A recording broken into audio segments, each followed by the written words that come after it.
Okay, so I just want to dive right into it. Why is Title IX important to you? I mean, what we kind of talked about before we even started recording was, would any of us be here? I mean, even you guys behind the camera, would any of us be here? And I think the answer would be no, probably not.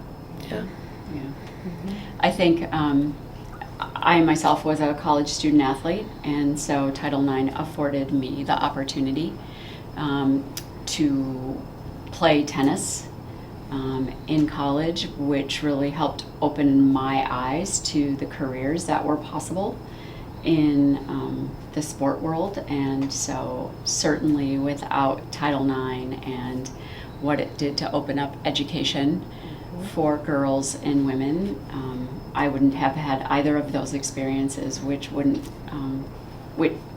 which I wouldn't be here then. Hopefully leading from the front and showing other UWM women students generally and student athletes in particular what opportunities are available for them in what are often male-dominated professions. Yeah, I would agree with Barbara. Yeah, like we said, none of us would be here today, and it's so cool to just even see us at the table and then to have our behind-the-scenes crew, all females, in the room. And it's definitely something to celebrate as we're coming up on the 50 years of Title IX. It's amazing to think the progress that's been made and how much more we hope is to come. So. Yeah, I think too, like for me, what you said as like a student athlete, like I am like very like appreciated that I am like given this opportunity to play a Division I sport and do something that I love. And like if I didn't have that, like it would be something that I think I don't want to take for granted. So I think that's important. Next thing I want to talk about is we went over it just a little bit about like the female representation in like support staff for athletic departments and front offices for professional sports. I think as a female, seeing other females in those positions is very like comforting to me, and is something that makes me more like, especially like Katie's my trainer, so like it is very just like opening, and like I can have a really good relationship with her, and like just like that female to female is just like I think important to me, and I really enjoy and thankful for. And that's great, because hearing that, Brooke, all of the women and men who've gone before us to get Title IX on the books and to keep supporting it have done their job. It's paid off because of what you just said, that having other women in the field of sports to look up to and to go to and talk to, it's done its job, and we can't take that for granted. We need to keep doing that job. You yourself, and I think all of us, need to keep leading from the front, being visible. All of us are really busy, and we probably had other things we could have done today instead of coming together and having this roundtable conversation. But by coming together, and other people are going to see this, and it's going to open their eyes to what's possible. So women have gone before us, and men, to make this possible, and we need to keep doing what we're doing, and you're the next wave. So you need to get out there and keep leading from the front. It's really cool. Thank you.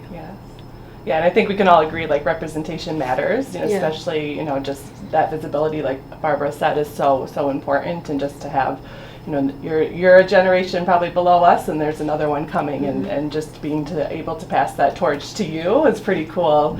And there's probably like 5 and 6 year olds now who one day you might be in our seats, and they're going to be interviewing you, and just that visibility and getting out and sharing with people, just so they know that these careers exist. I remember being a college student athlete. I was a business major, and then I had a really good connection with my advisor, and I was like, wow, this is like something I could do as a job. And just that my connection with her and seeing her in a a male-dominated field of athletics really inspired me to kind of take that leap. And even here, just having a female athletic director, that we kind of take that for granted, but that's very rare. I think it's less than 15% in Division I athletics. So to have that type of leadership too, and just see that every day, I know from an administrator myself is inspiring, of like, oh wait, I can do that. I can take that step. So and the inspiration, I guess, never really ends, which is awesome. You mentioned Katie, and I think that's great because as a student athlete, she's really facilitative for you and of you. And I think in my role as a faculty member, I work with our Master of Science and Athletic Training students. They take some of my classes, and in talking to them and getting to know them and asking where they want to practice and what specialty or where they want to work, and oftentimes they're a little bit shy to say, well, I'd like to work in Division I football or men's ice hockey. I'd like to work for a major professional team, and they're often a little bit hesitant, and I'm like, yeah, you've got to go for it. Like you've got athletic trainers at Division I levels, and we need to keep pushing those boundaries. So yes, go for it, and just keep encouraging them. It's so exciting. Absolutely. I mean, I had a handful of female athletic trainers that were my clinical instructors when I was in school, and it was the same thing of if this was something I wanted, I had to push for it, I had to work for it, and I wouldn't have had opportunities like that if it weren't for any of them. And same thing, there were athletes when I was in school who were going through the same degree and are able to jump into it in the same way. Seeing females in that space, it's just an easy way to help push it through. Yeah, and I think too, I think for our team, we have a male head coach, but I think having Katie there too to be help us with our voice too, I think that's really important. And I see that, and I think our team sees that, and I think it just pushes us to be better, and to know that we have those strong female roles, that we can be that too one day. So I think that's important. And I think working with Barb, with Mona, with Claire, with Erica, you're not with her, but just having those female roles around just helps you guys kind of remember who you are and what your place is. That, you might have a male coach, a male assistant coach, but there are females here for you regardless of what the situation is, who are always going to support you and help kind of lift you up and push you to where you want to be. And I think the atmosphere at UWM, especially from all the women I've met and talked to, I think it's very positive, and they all just want you to succeed and do your best. So I think that I just really and it's important to me. And hopefully that translates over from, in your case, from the soccer field to the classroom and beyond, right? Because that really is a transferable skill, that voice, that empowerment. You can use that in every aspect of your life. So that's again, Katie's planting a seed, and it's being watered and fertilized by the rest of the people, and now it's the job of you, no pressure, to spread those roots into every place you go. Very cool. Okay. All right, next question. What are your general thoughts on what the critics say about Title IX and it being a quota system? I guess when you think of quotas or just statistics in general, we've talked a lot about how many great strides have been taken over the last 50 years, but I think we all can agree that more has to happen to kind of bridge that gap and even decrease the gap of gender equality. So, I think until we are seeing the statistics line up with the true representation, I don't think that we can really argue that there's the quota system is kind of in effect. I don't know if that even makes sense, but I just feel like there's so much more work to happen before we can really use that argument. Yeah, and I think even when I was in school, hearing complaints from other male athletes or staff members or whatever it was, how is it offending you? How is it bothering you? Where are you losing opportunities, or where's there a reduction in things that are happening for you, for females to succeed or to be abiding by Title IX? Unless you're able to show me some sort of system-wide bias or discrimination or reduction in the opportunities that you're allotted compared to what women are getting, then I don't really think that that's a valid argument at that point. One of the other things I think it's important to remember is that Title IX, although it's often discussed as it relates to the opportunities for women, Title IX is sex and gender equity. And so it also provides opportunities for males in the workplace, in education, and in sport. So I'm sure there was a time when nursing schools were only open to women. Well, because of Title IX, males also have the opportunity to become nurses. And so I think it's oftentimes looked at just in a one-sided way, and we have to remember that it's talking about gender and sex equity overall and not just favoring women. Yeah, that's important. I think about probably family leave rather than just maternity leave, right? Because there are opportunities for fathers to have paid leave, just like there are mothers. And so again, I don't know this for sure, but it would seem like that opportunity has come out of Title IX or something similar. And even, I mean, more recently talking about like sexual harassment, sexual violence, as that's becoming a bigger topic and people are starting to feel more comfortable to discuss it. It's not just females reporting, hopefully men are reporting the same thing, regardless of where it's coming from. Like, hopefully it's just encouraging both genders, or any gender, I guess I should say, to feel comfortable to step up and report that. Yeah. Great point.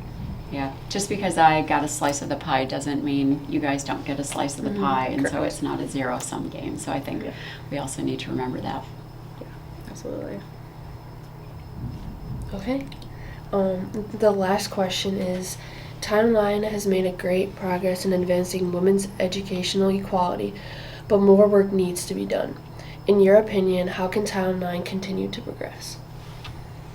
Well, I think we touched on it a little bit before, just about how important it is in our roles to be visible to the younger generations and passing that down. So I think that's definitely one of the keys. I think another is also making sure or helping our male counterparts really champion women. I know it was so impactful as like I'm a former women's basketball player, and I'll never forget when Kobe Bryant was wearing like the WNBA hoodie. I just thought that was so cool, and he brought so much visibility to the women's game.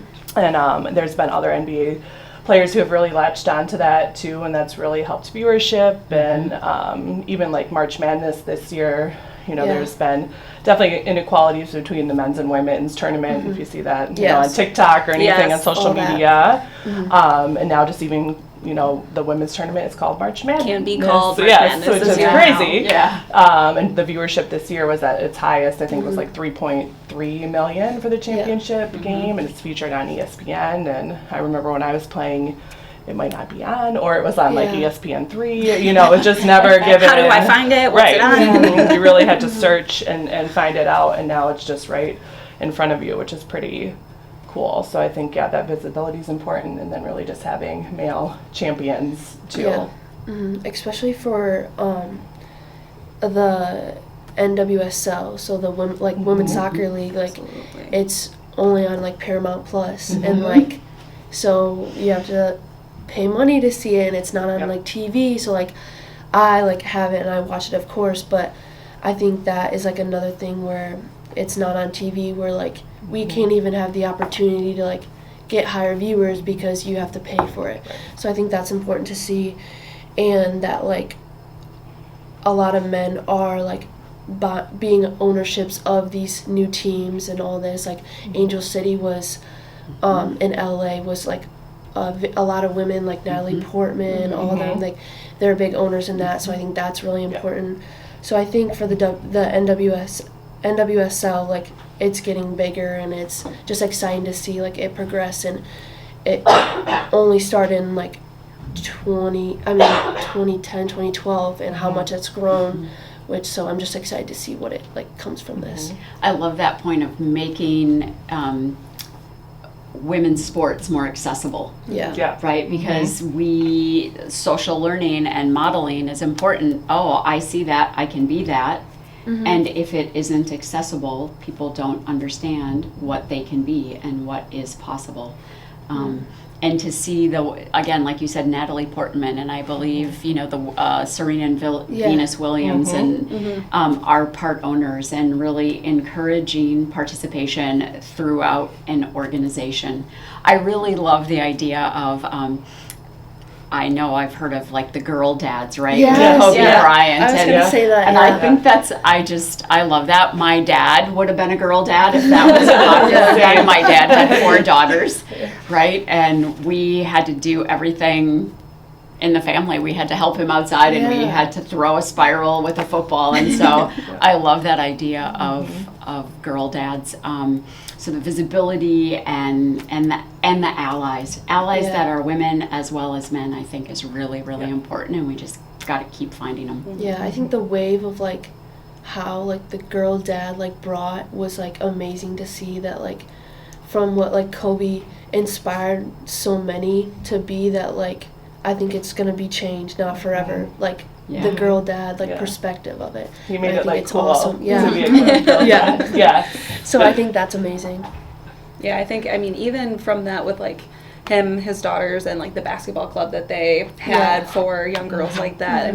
Seeing him like practice with them, play with them, just spending time with them, seeing him occasionally like playing, like doing their hair and like playing with their hair and stuff like that. I think that's just really cool to see, honestly. Like, and I think it inspired like a lot of like dads too, and like I think it made a lot of guys like who like were inspired by Kobe to be like have a new perspective on life and a new like kind of hopefully change what they see. You know what I mean? For sure. So for all of those guys out there who maybe don't have kids, you could be a girl uncle, you could be a girl brother, anything, right? Yeah, so yes. Yeah. Kind of going back to your point too, when we're talking about March Madness now. Yeah. I remember last year when the videos came out of what like the weight room looked like, and then you got to what the food looked like, and the swag bags and all that stuff. I think one of the ways that we can continue to progress with Title IX is, where can we have stepped in before that happened to realize, hey, there's a disconnect. Like something here is not matching up between the two programs, between the two championships. How can we prevent this from becoming an issue versus saying, oh, it's on social media, it's now a big problem. How do we solve it? And so, I know the NCAA is not bound by Title IX.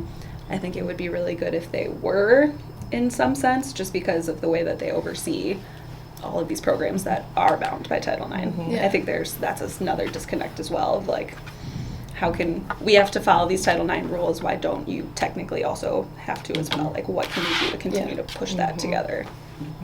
Yeah, and even social media now, it's so easy to get that information out and really put pressure on people for equality, so there's definitely cons with social media also, and but one of the pros is you really can't hide anymore, and you can put that pressure on, like with the March Madness example. It's just this is very visible, these are tangible things that we can see a huge discrepancy in, like why did this happen, to Katie's point, how did this get through hundreds of people to this huge event, and now it's like, oops, so how do we put those things in place that we aren't even in those situations? And I think just the progression from like the year we saw when that happened, and then from now, like we see what we can do and like what can be done for women, so like it only should go up from here, and like hopefully it does. I think that's a great point to end on.